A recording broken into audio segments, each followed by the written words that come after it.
Hey everybody, Fishman here. Welcome to another video. This one actually could be a viewer request video. I've had a lot of requests from people for different types of filters, including ones on top, ones hanging off the side, underneath, all kinds of stuff. So what I thought I would do is go to a very generic filter style. And the simplest one I can think of and the most versatile are ones that use trays. I had originally intended this one to be a canister filter, and what I was going to do is also have it heated. I'm going to save that for another time, and also while I'm thinking of it, definitely leave requests below if you can think of a filter style that you would like to see this turned into, and I definitely read the comments. So what I'm going to do is, as you saw those trays, all I did is I took a crate, and pretty much what I'm doing is I start with that because I cut it to roughly the size I want. That way I get nice even squares. And then it's easier to cut the acrylic to make the trays to fit around that. I mean, this is pretty much thinking from the inside to the outside, but that way you don't end up with partial trays or things that just don't fit, and you just, like I said, you're just building from the inside out, and it's easy to make your adjustments as you go along that way. So what I'm doing here is I'm adding a spacer / leg to each of these trays. It's just a piece of acrylic. It's going to be on the inside of the tray, and it does two things. First off, it clips into the tray underneath it, or in the case of the bottom tray, it keeps it off the bottom. And it also is a support for the egg crate. Now, the reason why I like tray systems, it is like I said, is the most versatile. You can use them in trickle filters, you can use them in sumps. The tray size will vary, obviously. It is something that you can do the most things with. Each tray can have different stuff in it. You could put in biomedia, you can put sponges, polywool, carbon bags, zeolite bags, crushed coral if you want to harden the water. I mean, there is no real limit to what you can do. And you don't have to stack them either. You can also just run them in a series. All you need to do is just run plumbing to each one, and then you can have one as a planter. I mean, like I said, there is no real limitation to the different styles of things you can do. And if you look inside a lot of filters, especially canister filters, and a lot of sumps, there's always in there somewhere some form of tray. So like I said, I thought I would start with this. This is going to be a very basic one. This is going to be a above tank filter. I think in the next couple weeks I will build a version of this that is going to be the heated canister filter. And the reason why this part is so essential is this can be incorporated into so many other filter styles, and all we're changing is the container that they go into. In this particular case, it's just going to be an acrylic box, though I think of all of them, the above the tank one is the one that requires the least equipment, or at least augmentation, whatever you want to call it. It will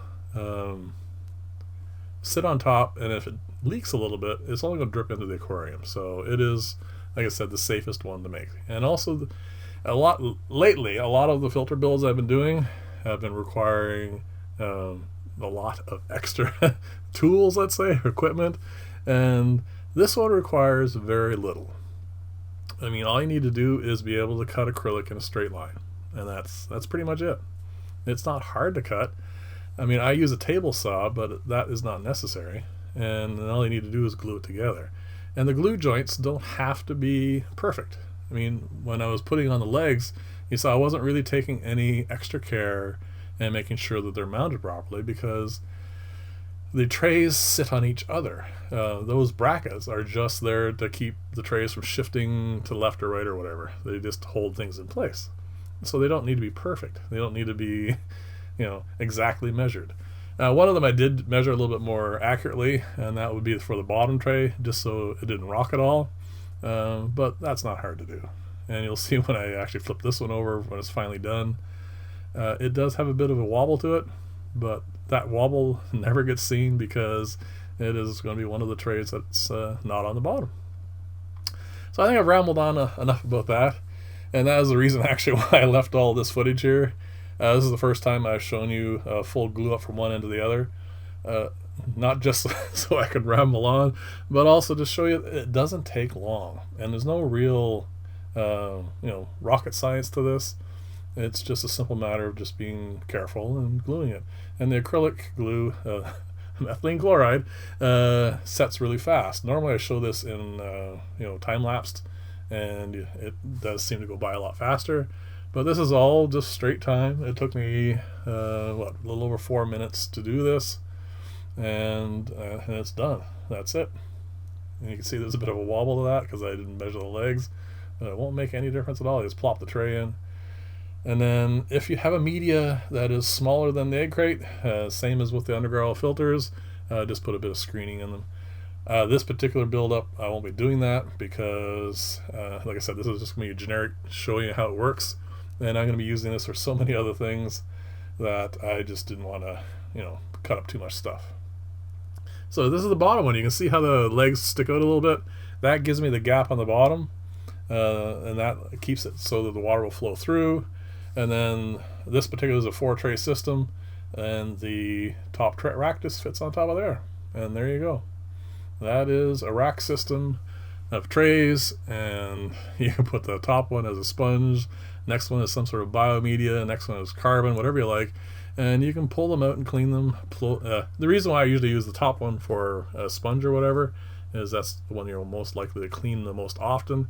And the one that you're going to clean the least, usually it's like some sort of lava rock or coral. Put that one at the bottom. And like I said, it's just simple logical stuff. So all I'm going to do now is build the box. That is just what it is, just a box that goes around this. And the nice thing is I'm not going to spend time showing that all to you. I'll just do it. And there you go. It's all built and ready to go. And the neat thing here is I'm building this one with the hole at the bottom so that the water will be at halfway through the bottom tray, so it's immersed. But you can easily make it so that you can flip this around if you want, and then have the hole at the top and make it totally submerged. And that's what you need to do if you're going to run a heater or something in this. And as you saw with my hand there, you can put the hole wherever you like. Even if you put the hole in one place, you can use plumbing to alter how that hole goes later on. And the other important thing is you can see there's a gap there for the lid. I find gas exchange important with these things, so I leave a little bit of air gap so you can have it.